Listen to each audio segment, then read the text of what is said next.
Let's do this. I gotta get home in time for Maury.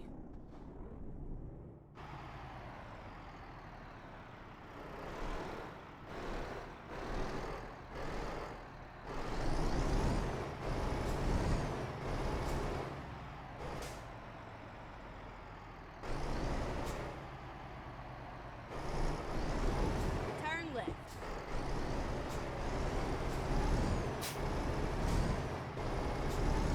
Get ready to turn left.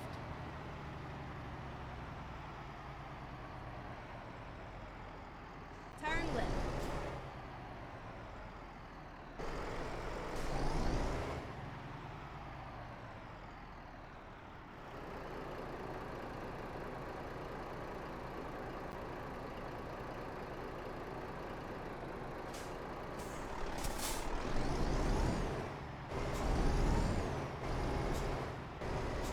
Turn right.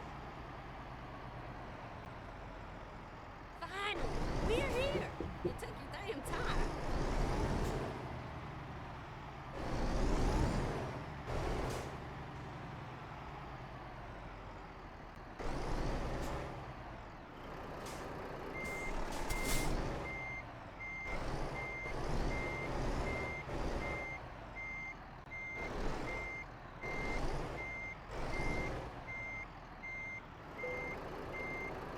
Let's get going.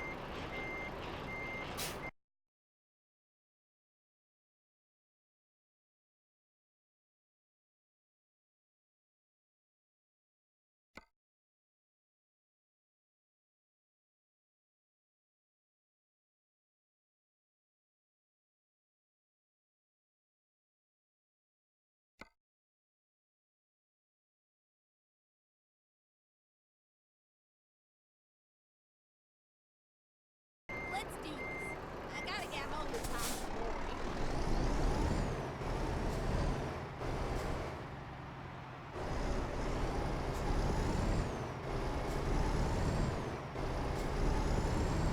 Turn right.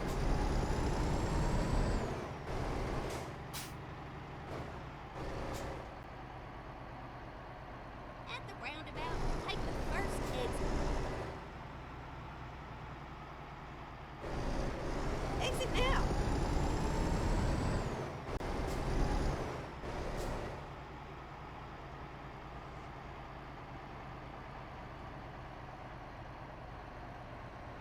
Go straight on. That's right.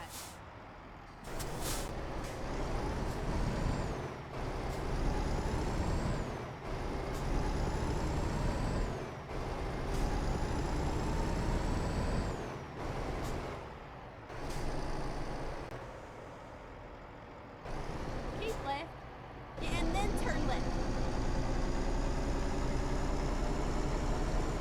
Turn left.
left.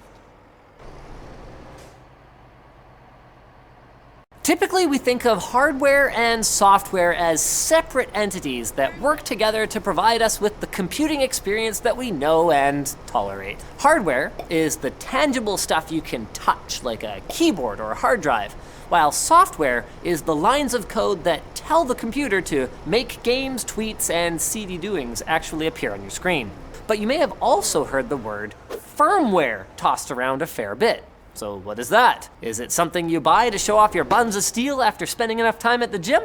No. Firmware is often thought of as something in between the software and the hardware. It's actually a specific kind of software.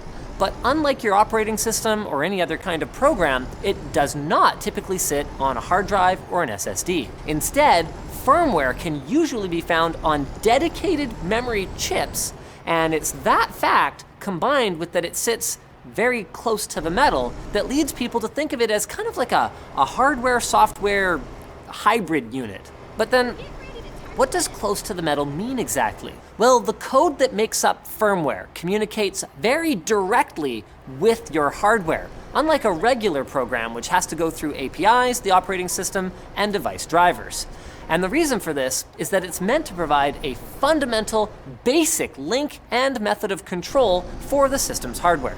For example, inside of a PC, there's a chip that stores the system's UEFI or BIOS, which are specific types of firmware that you can learn more about right up here. The BIOS starts running as soon as you press the button on your computer, initializing the hardware depending on how you've got it configured, and checking for any errors. Once all that's done, the BIOS hands virtually all of its control over to a much more complex operating system, such as Windows or macOS. However, the BIOS in older systems provided a simple, reliable link between peripherals like the keyboard and system software even after the operating system started running.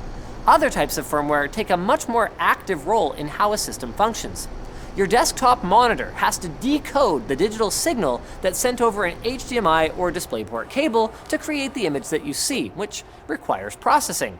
So therefore, it needs some firmware to run the show. When you bring up that on-screen menu, to change the brightness on your monitor or whatever, what you're seeing there is the firmware acting as the monitor's entire operating system. So even very simple devices like a TV remote control need firmware to turn your button mashes into infrared beams that your TV can comprehend. So because firmware is so important to these fundamental linkages, it does sometimes need to be updated in order to provide extra functionality or to fix bugs. A great example is how BIOS updates are issued for motherboards so that they can support a new CPU that uses the same socket, for example. But because most electronics cannot function without firmware, it's often recommended to leave it alone unless there is a specific problem that you know would be fixed with an update. Because if the update fails due to something like a power outage, the system can end up being permanently bricked. Now, unlike a corrupted OS, which can just be wiped and reinstalled, corrupted firmware often can't be fixed as the system can no longer even understand that you want to wipe and reinstall the firmware. It needs not corrupted firmware for that. And while some modern systems try to avoid this problem by having like a second BIOS or firmware as a failsafe, many gadgets lack this option. So make sure that you use caution when you're updating your firmware. Make sure the battery is charged, use a UPS for your desktop PC or your television, and also verify that you're getting firmware from a reputable source like the manufacturer itself. Then there's other firmware that can't be updated at all, either because it's stored on ROM or read-only chips that physically cannot be updated, or because there's some kind of a software lock. Some devices simply don't need firmware updates, like a really simple USB stick, while others use firmware to store proprietary features, making them harder for competitors to figure out. However, software restrictions on firmware can often be easily bypassed, either by installing custom firmware that can sometimes enable additional functionality, or by malicious actors that use firmware as an attack vector. Firmware often has no encryption whatsoever, and developers have mostly been concentrating on making operating systems and applications secure instead, making firmware a target for both hackers and spy agencies, especially because a firmware hack would obviously survive reformatting the hard drive and can be very difficult to detect. And because firmware directly controls hardware, hacked firmware can actually cause physical damage even.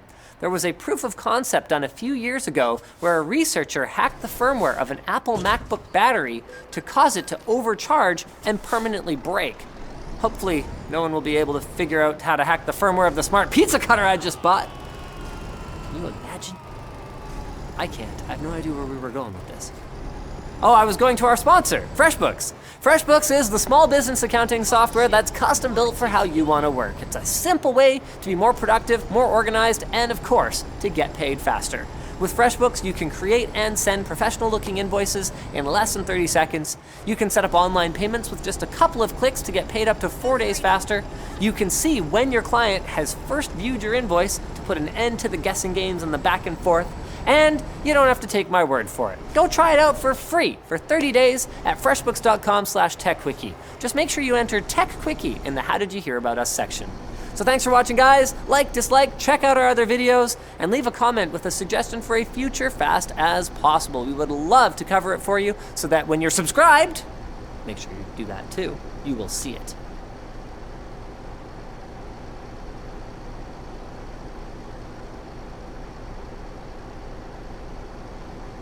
Have you ever wanted to smash together the innards of a console and a PC into one chassis? No?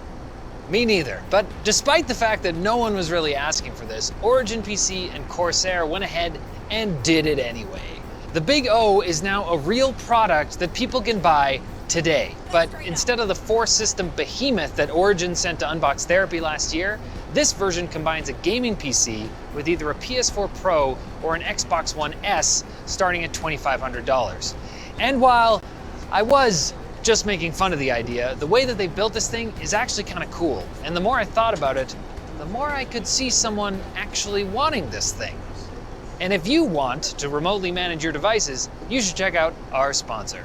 All of our CES 2020 coverage is powered by Pulseway, the software that lets you do work without you being at work. That's crazy. Create your free account today and save 20% on their Teams plan at the link below.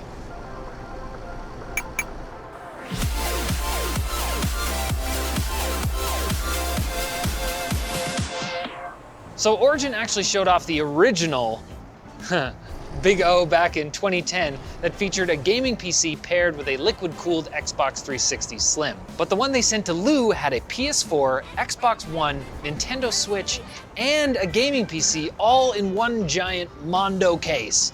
It was really just a concept piece, something to send to influencers so they can go, whoa, it's pretty cool. But the guys from Origin told us here at CES that they actually had a ton of people asking them to make a more consumer-friendly Big O. So instead of 4 gaming systems in one build, they've settled on 2, which is much more reasonable. Just like the prices for our merch at lttstore.com. To make this work, Origin had to modify the Corsair 280X Micro ATX chassis so that the console motherboard could mount to the other side of the case's dual-chamber design. They also replaced the console's original air cooling system with a Corsair liquid cooler to match the one on the gaming PC side. That's not going to give you a boost in performance or anything, but Origin does say that it could make it quieter than a console, or than a non-modified console. Other than that, the console components have been largely left untouched, although you can upgrade from the default hard drive up to a 2TB SSD. And of course, doing all of that breaks the manufacturer's warranty, but Origin says they're putting their own warranty on the system, so don't you worry. Now, your console options here are limited to the PS4 Pro or the Xbox One S All Digital Edition. Origin says that they would have used the 4K capable Xbox One X instead, but apparently its software requires an optical drive to be installed. So they went with the lower powered One S. Microsoft, do you know what year it is? But if you do go with the Xbox version, at least the final price tag will be about $150 cheaper. On the PC side, the base configuration is an Intel Core i5 9600K or Ryzen 5 3600, 16 gigabytes of RAM, a GeForce GTX 1660 Super, and a 240 gig SSD. But all of that is upgradable. But what's that thing there? An Elgato 4K 60 Pro? Yes, that's correct. So this is where this machine starts to make a little more sense than if it were just a console duct taped to a PC. The capture card, which you can add to the system for another $500, yeesh, not only enables streamers to capture their console gameplay and easily edit on their PC without the wires and doohickeys that might normally entail, but it also means you don't need a separate display for the PC and the console, since you can play console games through the Elgato capture software. Yeah, sure, it's not a problem that many people have, but who said solutions needed problems in the first place? Don't think about it too much. Origin is billing the Big O as the ultimate entertainment and content creation machine, so it might make sense for a streamer who wants to also play a lot of console exclusives, or maybe do direct comparisons between console and PC versions of games? I don't know. Like I said, the audience for this thing is going to be pretty small. And then there's also the fact that Sony and Microsoft are releasing the PS5 and the Xbox Series X later this very same year. So buying current gen console hardware that will be out of date in a very short time it's your money. You can do what you want. Although Origin is planning on making new versions of the Big O with the new consoles when those launch. Now, I really don't think Origin is planning on selling a truckload of these. They're making the Big O for the same reason we ended up doing this video on it. It's kind of cool. Oh no, I'm that influencer I was talking about. But seeing wacky, out there tech that doesn't really make a ton of sense is kind of what CES is all about. Plus, if you get a SCUF gaming controller along with the system, you'll now have representatives of the entire Corsair family. Origin, Elgato, and SCUF. So, if nothing else, this PC gives you a chance to catch them all. Speaking of, oh, just a sec. What in the world is Linus doing with the server? Nothing. I haven't done anything. Besides, you can just monitor all this yourself on your phone. You got Pulseway. Pulseway helps you scan, install, and update all your systems on the go by sending commands from any mobile device. It's compatible with Mac, Windows, and of course, Linux. So what are you guys waiting for? Try Pulseway for free and get 20% off their Teams plan through the link in the video description. Anyways, thanks for watching, guys. That's it for this video. Stay tuned for more CES 2020 coverage. I have to go because it's kind of cold, getting dark, and I'm scared.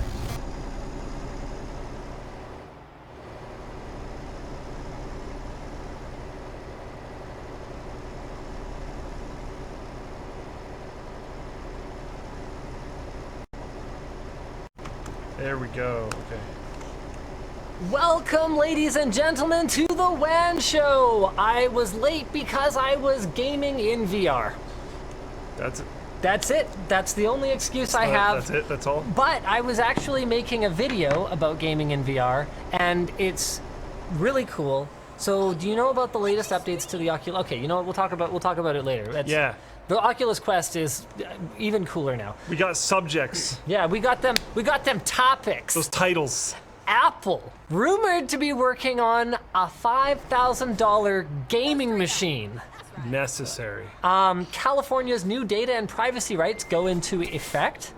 And just there's a Segway like wheelchair thing. But it's not a wheelchair. No. It's more of a chair on wheels, Yeah.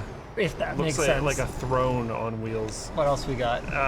Also, AirDrop for Android, but only for some Chinese brands. And that's about it. Okay. Yeah, we're definitely gonna want to chat about the like cool stuff like the Oculus Quest updates and stuff. Yeah. All right, let's roll that intro. And my keyboard. Get ready to What about your keyboard? It's dead. No, the Team Liquid signed one. Wow. The cheapest man alive might have to actually replace a piece of hardware. I'm gonna try to fix it. Of course you are. And the intro time.